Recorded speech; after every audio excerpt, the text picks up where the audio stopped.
পড়ে না। অনেক মুসলমান আছে দাঁড়িয়ে দাঁড়িয়ে পেশাব করে, পেশাব করে পানি নেয় না। মেয়েদের জুমার নামাজ নাই, মেয়েদের ঈদের নামাজ নাই। সমাজে অনেক নারী আছে সারা বছরে আল্লাহর জমিনে একটা সিজদা দেয় না। অনেক নারীরা পেশাব করে পানি নেয় না। ওরা যদি বিনা তওবায় মারা যায়, কিয়ামত পর্যন্ত তোদের কবরের আগুন বন্ধ হবে না। আমি কি বাস্তব বলছি না অবাস্তব বলছি? বাবা আমি এমন মাহফিল করেছি ওই ছোটবেলা, এরকম মাহফিলের পাশে হচ্ছে বাঁশ গাছের ঝাড়, আর ওই বাঁশ গাছের কুঞ্চিতে হারিকেন টাঙানো। হারিকেন, হারিকেন বাবা মুরব্বি, এখন সে হারিকেন আর পাওয়া যায় মুরব্বি? লম্প পাওয়া যায় বাবারে। আগে বাথরুম ছিল, বাথরুম পাটকাঠির বেড়া আর চটের দরজা। আল্লাহ পাকের শান, তাতে বসলে খোলসা করে বাথরুম হয়ে যেত, ওষুধ টষুধ খেতে হইতো না বাবা। আর এখন পাশা, আমাদের পাশা এত ভদ্র হয়ে গেছে, পাথর না হলে বেরোচ্ছে না। পাথর পাথর পাশা এখন পাথর, পাথর চিনেছে। বাস্তব বলছি না বাস্তব বলছি? আবার পাথর চিনেছে ঠিকই, কিন্তু ওষুধ না খেলিও পায়খানা হচ্ছে না। সব ওলট পালট হয়ে গেছে বাবা। অনেক মুসলমানের ছেলে আছে জুমার নামাজ পড়ে না। আছে না নেই? সপ্তাহে জুমার নামাজ পড়ে না। আল্লাহ নবী ১৫০০ বছর আগে নূরের জবানে বলে গেলেন, আল্লাহ নবী বললেন, মান তারাকা সালাসা জুমাতিন মিন গায়রি উযরিন কুতিবা মিনাল মুনাফিকিন। আল্লাহ নবী বললেন, যে ব্যক্তি বিনা কারণে পরস্পর ৩টে জুমা ছেড়ে দেবে। কটা? আর একটু জোরে বলুন। ওই ব্যক্তির নামটা মুসলমানের খাতা থেকে কেটে মুনাফিকের খাতায় লেখা হয়। মুনাফিকের ঠিকানা কোথায়?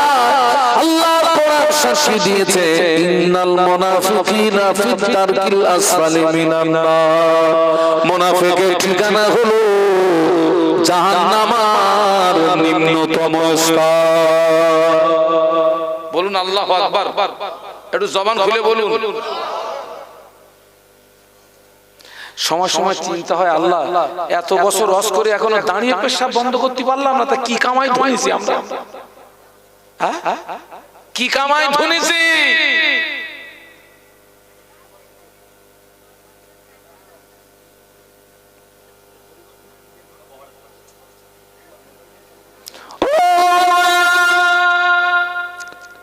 আল্লাহ নবী মদিনার মসজিদে নববী শরীফে বসে আছেন। মদিনার মসজিদে নববী শরীফে বসে আছেন। ফেরেশতা জিবরাইল আমিন আলাইহিস সালাম আল্লাহ নবীকে সে সালাম দিলেন, আসসালামু আলাইকা রাসূলুল্লাহ হাবিবাল্লাহ। আল্লাহ নবী সালামের জবাব দিয়ে ফেরেশতা জিবরাইল আমিন আলাইহিস সালামের চেহারার দিকে তাকিয়ে দেখে, ফেরেশতা জিবরাইল আমিন আলাইহিস সালাম থরথর করে কাঁপে, টপ টপ করে পানি তুষা গড়িয়ে যায়। আল্লাহ নবী বললেন, ইয়া কি জিবরাইল, ও রাজি আসলাম, তুমি প্রতিদিন আল্লাহ পাকের পক্ষ থেকে আমার কাছে সুখবর নিয়ে আসো। তোমার কত নূরানি চেহারা দেখি, হাসিন চেহারা দেখি, আজকে তোমার চেহারার পরিবর্তন ঘটার কারণ কি বলো? ফেরেশতা জিবরাইল আমিন আলাইহিস সালাম বলেছিলেন, ইয়া রাসূলুল্লাহ হাবিবাল্লাহ, আমি জিবরাইল এই মুহূর্তে আল্লাহ পাকের কঠিন জাহান্নাম থেকে ঘুরে আসলাম। আল্লাহর জাহান্নাম এত শস্য জায়গা, আল্লাহর জাহান্নাম এত কঠিন। ওই জাহান্নামকে পরিদর্শন করার সঙ্গে সঙ্গে আমার চেহারাটা প্রীতি হয়ে গিয়ে আমার চোখের পানি গড়িয়ে যায়। আমি এক্ষুনি জাহান্নাম থেকে ঘুরে আসছি, জাহান্নাম থেকে। আল্লাহ নবী বললেন, ভাই জিবরাইল, জাহান্নামের ভিতরে কি পরিদর্শন করলে আমাকে একটু বলো না ভাই, আমাকে একটু শোনাও না ভাই। ইয়া রাসূলুল্লাহ, বিল্লাহ, জাহান্নাম হলো শাস্তি। জাহান্নাম একটি দরওয়াজা থেকে অপর দরওয়াজা 70 বছরের রাস্তা হবে। একটি দরওয়াজা থেকে অপর দরওয়াজা 70 গুণে বেশি হবে। ইয়া রাসূলুল্লাহ, আল্লাহ পাক জাহান্নামের আগুনকে সর্বপ্রথম 1000 বছর জ্বালালেন।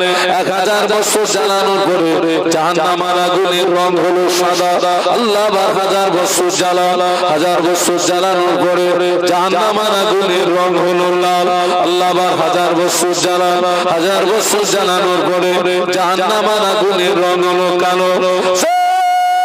জাহান্নামের আগুনে তো কালো, যারা জাহান্নামী হবে আগুনের মতো পাশাপাশি দাঁড়িয়ে থাকবে, কিন্তু না না, জাহান্নামের আগুনে তো কালো, একে অপরকে দেখতে পাবে না।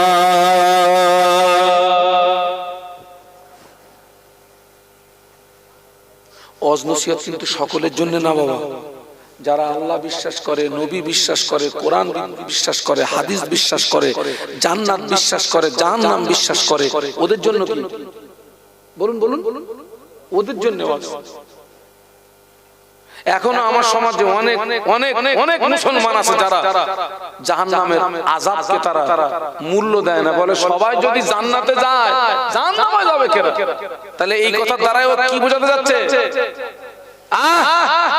তো জাহান্নামে যেতে হবে না, তুই কত বড় ওজনওয়ালা মদ্দা লোক তুই আমার কাছে আছে, আমি এটা টেস্ট করি। তো জাহান্নামে যেতে হবে। সবাই যদি জান্নাতে যায় তো জাহান্নামে যাবে কে? আল্লাহ রাসূল সাল্লাল্লাহু আলাইহি ওয়াসাল্লাম আমাদেরকে একটা দোয়া শিখিয়েছেন। আল্লাহর বান্দা যদি ফজরের ফরজ নামাজ পড়ার পরে 7 বার পড়ে আল্লাহুম্মা আজিরনি মিনান নার, বলুন বলুন, আল্লাহুম্মা আজিরনি মিনান নার, ফজর থেকে মাগরিব পর্যন্ত আল্লাহ পাক ওই ব্যক্তিকে 7টা জাহান্নামের ছাড়পত্র দিয়ে দেয়। মহব্বত বলতে পারলেন না?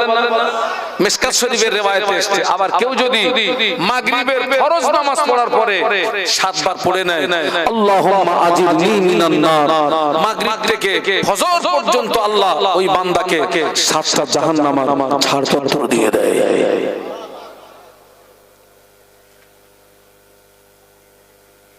আল্লাহর নবী আমাদের শিখিয়েছেন, পাগলামি করলে হবে? আল্লাহ নবী এই দোয়াটা বেশি বেশি করতেন, আল্লাহুম্মা হাসিবনি হিসাবান ইয়াসীরা।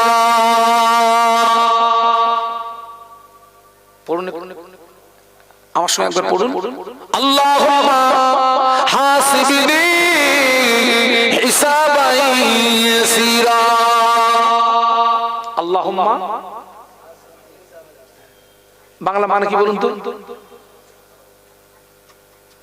আল্লাহ কিয়ামতের ময়দানে তুমি আমার হিসাবটাকে সহজ করে দিও। এই ছেলেরা আমার দিকে তাকাও। আল্লাহ যদি হিসাব সহজ করে দেয় তো কপাল ভালো, আর হিসাব যদি আল্লাহ যদি কারোর কাছ থেকে কৈফিয়ত নেয়, ও জাহান্নাম ছাড়া কোনো রাস্তা নেই। আল্লাহ যদি কারোর কাছ থেকে কি নেয়, কৈফিয়ত নেয়, একটা কদম তুলতে পারবে।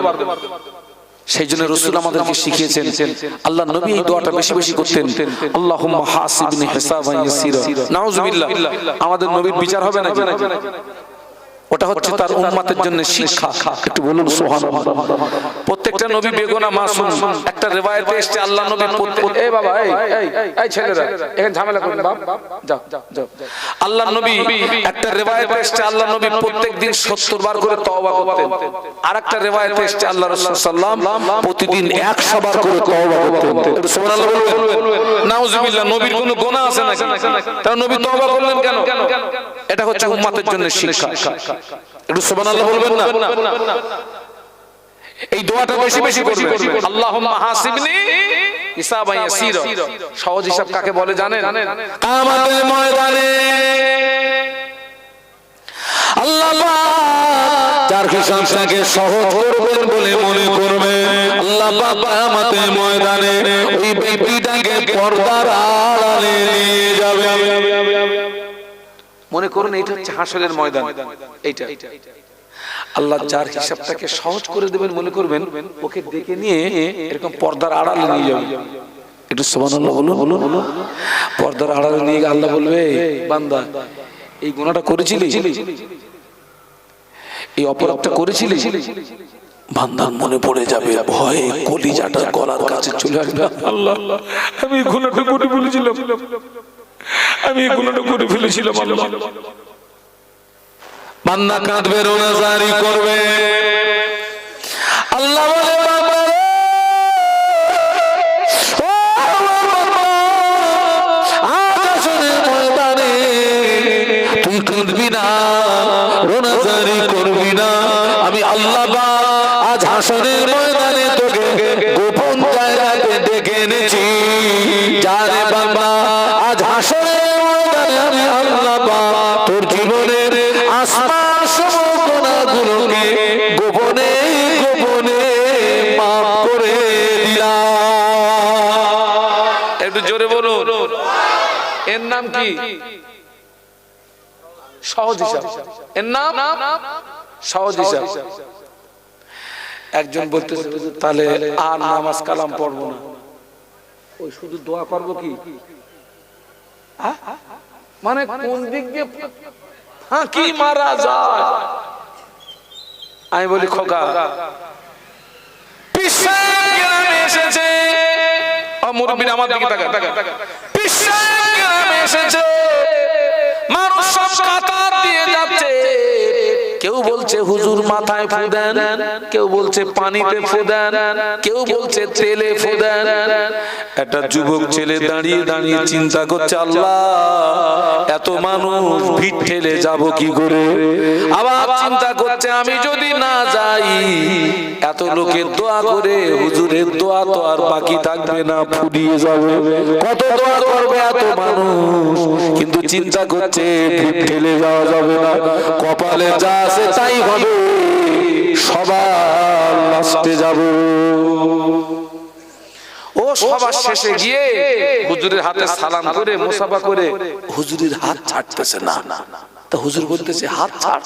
তো বলতেছে, হুজুর দোয়া করুন। কি করেন? দোয়া কর। আর তো দোয়া করবো তো হাত ছাড় না, হুজুর দোয়া করেন। এই কি দোয়া লিবি বল। তো বলতেছে, হুজুর দোয়া করেন যেন আমার একটা ছেলে হয়।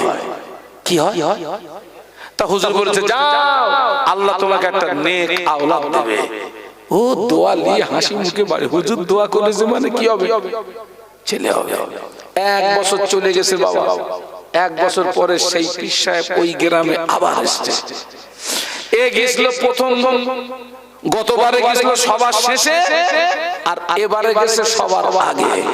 সালাম কালাম করে বলতেছে, হুজুর চিনতে পেরেছে? তো হুজুর কত লোকের চিনে রাখে। কে বাবা? বলছে, হুজুর মনে নেই সেই গত বছরে টানাটানি? তো হুজুরের মনে পড়ে গেছে। হ্যাঁ বাবা।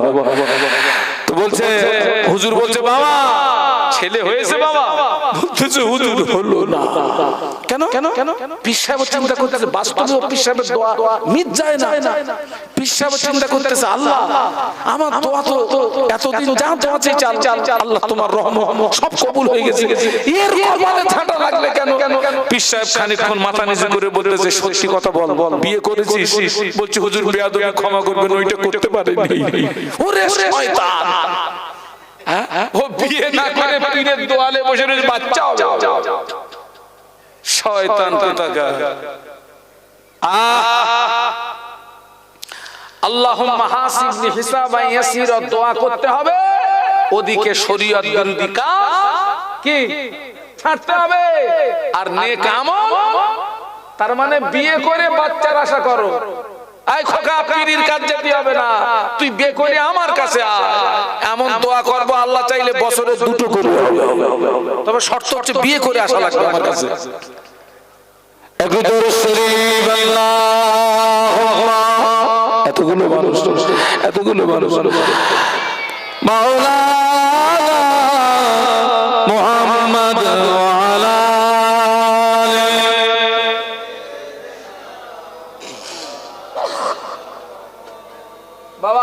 বাবা বদরের যুদ্ধে মুসলমানের সংখ্যা ছিল 313, কাফেরদের সংখ্যা ছিল 1000। জিতেছিল কারা? তা আমরা সংখ্যায় কম আছি বলে কি ভয় পাচ্ছেন নাকি? এমন দরুদ শরীফের জজবা তোলেন, আশেপাশে যারা আছে ওরা যেন মনে করে পুরো প্যান্ডেল ভর্তি হয়ে গেছে আমার কাছে জায়গা নেই, আর ওরা যেন না আসে। দরুদ শরীফ আল্লাহুম্মা সাল্লি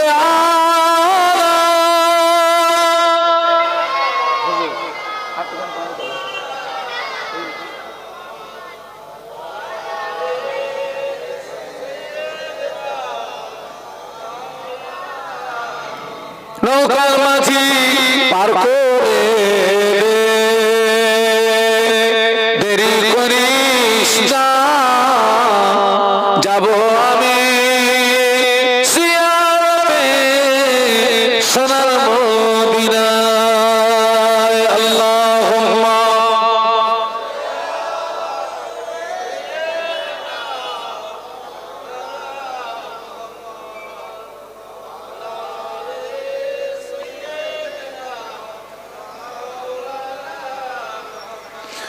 থাকতো যদি পাখির মতো, থাকতো যদি পাখির মতো আমার দুটি কোণে ডানা, পেরিয়ে সাগর উড়ে যেতাম সোনার মদিনায়। নৌকার মাঝি পার করে দে, দেরি করিস না, যাব আমি জিয়ারতে সোনার মদিনায়। আল্লাহুম্মা মাশাআল্লাহ, জোরে জোরে পড়ে।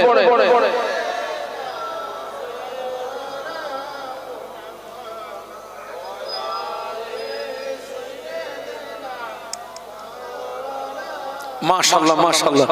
একটু কলেমা জিকির লা ইলাহা ইল্লাল্লাহ, জবান খুলে লা ইলাহা ইল্লাল্লাহ মাশাআল্লাহ মুহাম্মাদুর রাসূলুল্লাহ। আমার সঙ্গে পড়ো, হাসবি রাব্বি জাল্লাল্লাহ মাফি কলবি গায়রুল্লাহ।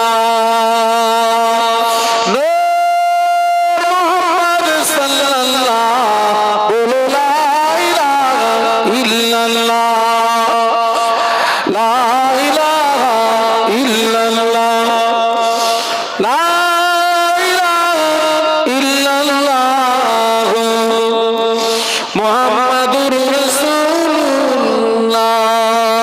আল্লাহুম্মা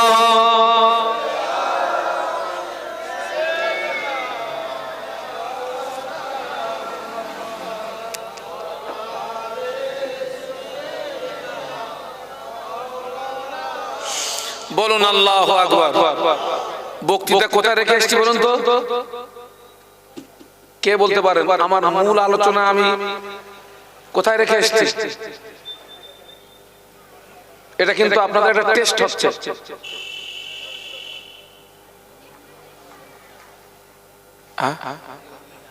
না না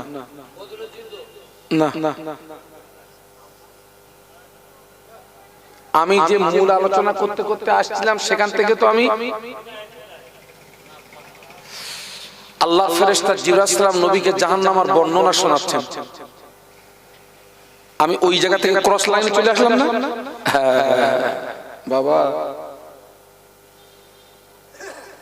ফেরেশতা জিবরাইল আলাইহিস সালাম বলছেন, ইয়া রাসূলুল্লাহ, আল্লাহ পাক জাহান্নামের আগুনকে মোট 3 বার জ্বালিয়েছেন, 1000 বছর করে, 3000 বছর। শেষ পর্যন্ত জাহান্নামের রং হয়েছে কি? কালো। এত কালো, যারা জাহান্নামী হবে আঙ্গুলের মতো পাশাপাশি দাঁড়িয়ে থাকবে, কিন্তু একে অপরকে জিবরাইল আমিন আলাইহিস সালাম বলেছিলেন, ইয়া রাসূলুল্লাহ, হাবিবাল্লাহ, ওই জাহান্নামীদের যে পোশাক হবে, ওই পোশাক নিয়ে আসমান এবং জমিনের মাঝখানে যদি ঝুলিয়ে দাও, জাহান্নামীদের পোশাকে যাবে, তামাম পৃথিবীর মানুষ মারা যাবে।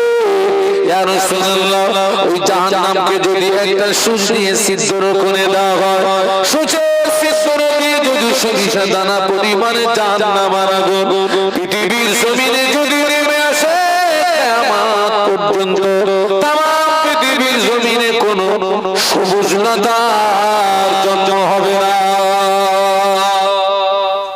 বলুন আল্লাহু আকবার।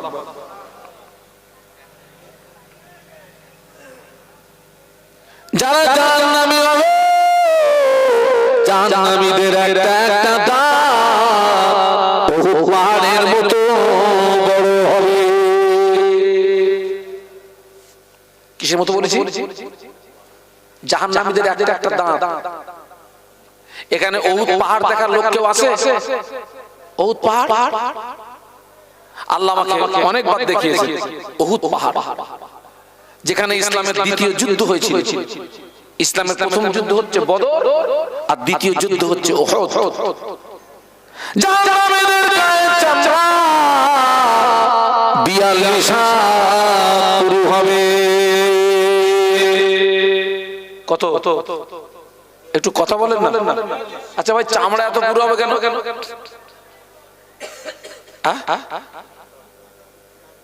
চামড়া পুরো হবে জন্য বাবা জ্বালা যন্ত্রণা অনুভূতি হয় গোশত না চামড়া। কিসে? চামড়া। এই জন্য আল্লাহ জাহান্নামীদের গায়ের চামড়া অতটা পুরু করে দেবে, যাতে করে ওরা জাহান্নামের আযাবের মজা ভালো করে পেয়ে যায়। ও আমার ভাইরা, যারা বিনা কারণে 3টে জুমা ছেড়ে দেবে, ওদের স্থান হবে 70 বছরের গর্ত। আল্লাহ নবী একদিন সাহাবীদের নিয়ে বসেছিলেন, হঠাৎ আল্লাহ নবী সাহাবীদের দিকে লক্ষ্য করে বলেছিলেন, ও আমার সাহাবীরা, তোমরা কি কোনো আওয়াজ শুনতে পেয়েছো? না ইয়া রাসূলুল্লাহ, কিসের আওয়াজ? না ইয়া রাসূলুল্লাহ, কিসের আওয়াজ? আল্লাহ নবী বললেন, ও আমার সাহাবীরা, আল্লাহ পাক জাহান্নামের উপর থেকে বড় একটা পাথর ফেলে দিয়েছেন। ওই পাথরটাই জাহান্নামের নিচে গিয়ে পৌঁছানো। আমি রাসূলুল্লাহ পাথর পড়ার আওয়াজ শুনতে পেয়েছি। আল্লাহ নবী সাহাবীদের বললেন, ও সাহাবীরা, জাহান্নামের উপর থেকে বড় একটা পাথর যদি ফেলে দাও, ওই পাথরটা জাহান্নামের নিচে পৌঁছাতে 70 বছর সময় লাগবে।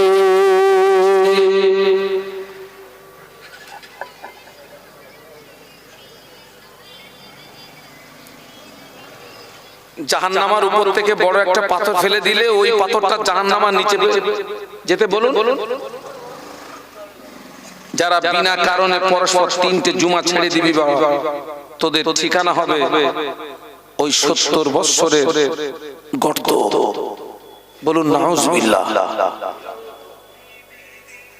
অনেকে বলে, হুজুর আমরা পরের আন্ডারে কাজ কাম করি, পরের আন্ডারে কাজ কাম করি, জুমার নামাজ পড়া হয় না। আমি বলি, বাবা, জুমার দিনে ছুটি করবি, ছুটি যদি না পাস 11টা পর্যন্ত কাজ করবি। সারাদিন কাজ করলে যদি 600 টাকা রোজের দাম পাস, 11টা পর্যন্ত কাজ করলে যদি 300 টাকা দেয়, এই 300 টাকা নিয়ে খুশি হয়ে জুমার নামাজটা আদায় করো। তোমার রুজিতে বরকত দেবে কে? একটু বলুন। আর 600 টাকার ধান্দা জুমার নামাজ যদি ছেড়ে দাও, তোমার রুজি থেকে বরকতটা তুলে নেবে কে? আর পাগলামি করো না, পাগলামি করার সময় আর না, পাগলামি করার সময় আর না। আজকের খবর দেখেন, এখনো পর্যন্ত অনেকে মসজিদের পাশে বাড়ি, সাপ্তাহিক জুমার নামাজে আসে না। আমি কি সত্য বলছি না অসত্য বলছি? মসজিদের পাশে বাড়ি।